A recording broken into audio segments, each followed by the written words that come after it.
I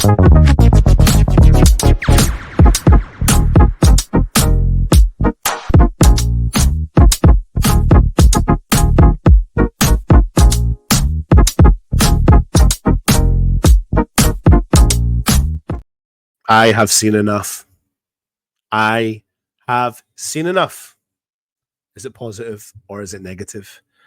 Welcome back to the West Ham Network. Anton here, giving you my opinion, actually, on how I think things are going at West Ham under our new head coach, Julian Lopetegui. I've seen so many different opinions on media, online, and it's wild. Like, supporting West Ham on social media is wild. And I always take a lot of things, what I see, with a pinch of salt. And I suppose at the end of the day, everyone's entitled to their own opinion. And that's why I'm bringing you this particular show, because it is my opinion, and hopefully you value it. And if you don't, please leave it in the comments and let me know your thoughts. But I have seen enough that gives me positives for the season.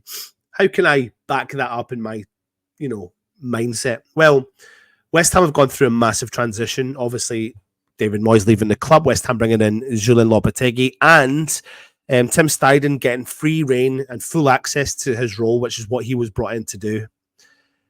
We've brought in a numerous amount of players. We've got rid of some players. And there's going to be a transition period.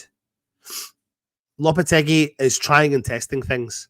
But there's a few things I've seen that I take from the mistakes that he's made. I believe that he is learning from his mistakes. And there are a few things that I think he should change, hence the reason I've said I've seen enough. But because I think there's room for improvement. I think we know that. Now, let's just address the things I think there's room for improvement. You'll probably agree in the things I'm going to say. Team selection, and again, selecting players that just don't necessarily pull their socks up and have proven that they are not capable of potentially, or right now, starting in a Premier League game for West Ham. Let's talk about Tommy Souček, for example. I said in the game against Crystal Palace, minutes before he scored the goal, we need to bring him off the field. And every game I've watched him, we need to bring him off the field. And as I said on one of the shows we did recently, I can't remember if that was the Members Only podcast, that gradually over the last and this season, we've started to see the transition of less and less Tommy Souček in the starting lineup. If you go and look at his history playing with West Ham since the Aston Villa game to now, his appearance minutes have dropped over the 4 games. Of course, not starting one of the games. I'm not saying he's gone. He's dead and buried at West Ham. He's not. He's still got a career here at West Ham. And the future's bright when we have a player of the quality of Tommy Souček on our bench, and or, where necessary, start him in particular games. So I think we'll see that transition move quicker. I don't want to see West Ham start with 3 defensive midfielders. I don't want to see West Ham start with Rodriguez, Alvarez, and Souček again, like we did at the weekend there. It didn't pay us dividends. It didn't work. And it was a game of 2 halves. And quite clearly, you could see that was the problem. We needed ball-playing midfielders in the middle of the park. But one thing that I am positive about is that Lopetegui seems to realise when he doesn't feel like what his decision he's made is working, and will quickly change it. Something we've not been used to. At half-time, he changed it. He brought off the 2 worst players on the park, Antonio and Tommy Souček. And he brought on players that could grab hold of the ball and drive with the ball. Bringing on Paqueta was the best bit news we could have done for that game. Changed the whole dynamics of the game. And it means that we've got a head coach that realizes that they don't have to be stubborn and they can make mistakes. And if they're going to make mistakes, then I want things to change. The but here is, well, I don't know why you would play the team you played from the start, but equally, it's so early in the season, we're about to see all these transitions. The next one is, I can foresee Konstantinos Mavropanos starting to slowly and shortly be drifted out of the starting 11 for Todibo to come in to that starting 11. That needs to happen sooner rather than later, in my opinion, because I think there's errors really creeping into Dinos's games, and it's really having a negative impact.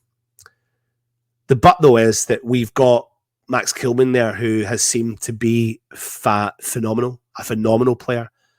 And I think, and I hope that Lopetegui, because he wanted, and Tim Steidten wanted Jean-Claire Todibo so badly, that you will see that transition sooner rather than later. That's why I'm positive. I'm also positive because we didn't wait and hold off to give Carlos Soler his debut for West Ham. He came on and I thought he'd done a number. He got stuck in. He didn't get really enough time to get and enough of the ball to make a dramatic difference, but he got stuck in tackles. He dispensed the ball really well, and that's what we need. And I'm quite excited about the future of having a Carlos Soler and Lucas Paqueta in the middle of the field. I really am. And you should be too. I'm also quite excited about, as much as we've not went and signed John Duran or a striker at West Ham, which I think, frustrates me about the John Duran situation, because we should have just went and got the man if we wanted the man. And look how that's potentially working out for us now. But obviously we've got Fulkrug, obviously we've got Antonio, and obviously we've got Danny Ings. And there's life in Danny Ings yet. There really is life in Danny Ings yet. That's the thing. You play to his strengths, you potentially will get goals. And that's what happened at the weekend against Fulham. I'm not saying we bet our season on him. I'm not saying we put every single faith in me, Danny Ings being the number one starter for West Ham. What I am saying is that if we realise that the game at the weekend needed a Danny Ings and we fed into that game from Danny Ings, I've seen gradual progression. I've seen West Ham pass the ball better. I've seen West Ham hold on to the ball a little bit more. I've seen West Ham go at teams a little bit more than what we've seen and what we've been used to. And I've seen West Ham pick up 4 points from 4 games and have 2 very difficult games. In actual fact, nearly on paper, all those games have been very difficult. The transition from the Crystal Palace game last year to this year was phenomenal. The transition from the Fulham game last year to the Fulham game this year was phenomenal. I thought we actually gave a good account of ourselves against Aston Villa last season. I thought we gave a reasonable account of ourselves for the first game of the season against Aston Villa. Man City's a whole new ball game. They're a whole different kettle of fish. But I've seen West Ham's stats start to move up in terms of possession. I've seen West Ham's stats start to move up in terms of passing the ball, ball completions. And I think now we'll start to see big transitions in this team, because Lopetegui has tried and tested a few things that haven't worked. And he's not shameful in admitting when he makes some mistake, and also shameful in admitting when he does make that mistake and changing things up when need to be. So I've seen enough to back Lopetegui. I've not seen enough to go against him and think, we've got the wrong head coach. I've seen some statements out there that I think are ridiculous, but each person to their own. I want to see changes in the starting lineup. I want to see a progressive style of play. I want to get the world-class player Kudus more on the ball. That makes sense. Why would you not? When he gets the ball, he sets the world alight.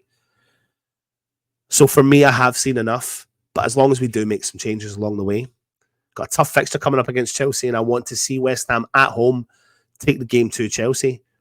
And we're more than capable of doing it. And this is the game where I want to see Tadibo start, and I don't want to see 3 central defensive midfielders. West Ham team that we've got right now does not need that. I'm excited about how we can utilise Danny Ings, and fair play to Danny Ings. He's stepped up. He's been doubted every step of the way in his West Ham career. He has been. And he's came in and got a goal, and a deserved goal for that. And fingers crossed that we can utilise people in the right way. We can utilise our squad in the right way that can pay dividends to the team, dividends to the fans, push us up the league, keep us in contention, and fingers crossed bring European football back next year. Let me know your thoughts. How do you rate our season so far? Have you seen enough to keep your confidence on the go? Or do you think things are not going the way they should be? Put it in the comments. Let me know your thoughts. Hit the thumbs up. And of course, hit the subscribe button. Come on, you irons.